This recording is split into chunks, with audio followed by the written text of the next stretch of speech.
के अंदर में इतनी होनी चाहिए। तो एक बार क्या हुआ, एक आम का बगीचा था और अलग अलग पेड़ सबको बांट दिए काम करने के लिए।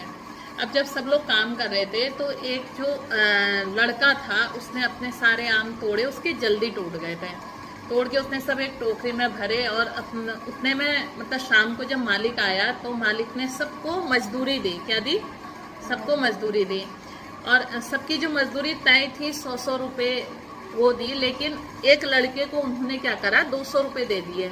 200 रुपये दिए तो वो लड़का, बाकी लोग कहने लगे कि हमने भी तो एक ही पेड़ के आम तोड़े हैं, आपने इसको ज़्यादा क्यों दी? तो उसने कहा क्यों दी होगी तुम बताओ। तो कि सब ने कहा हमें नहीं पता क्यों दी।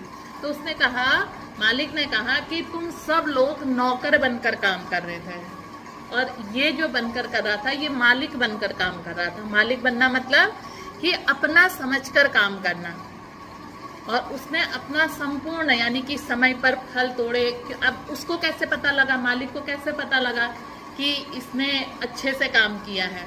क्योंकि जब उसने फल तोड़े सबके फल टूटे हुए, उसमें किसी की टहनियाँ टूटी थी, किसी का कुछ था, पेड़ के आसपास कूड़ा करकट था। लेकिन जो उस लड़के ने फल तोड़े थे, सारा पेड़ के चारों तरफ उसने क्यारी भी बना दी थी, सारे कूड़ा कच्चा साफ करके पेड़ के आसपास की जगह बहुत सुंदर बना दी थी। अब मालिक ने तो नहीं बताया था कि तुमने ऐसा भी करना है, लेकिन उसको लगा कि ये मेरा पेड़ है और ये जगह मुझे दे रखी है। उसने उतनी देर उस जगह के क्या समझा, अपना समझा।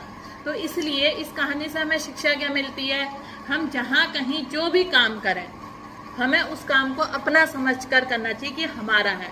तो सबसे पहले हमारा कहाँ से शुरू होता है, घर से, घर से फिर समाज, समाज से फिर हमारा राज्य, राज्य क्या है, देवभूमि उत्तराखंड है ना, उसके बाद फिर हमारा राष्ट्र।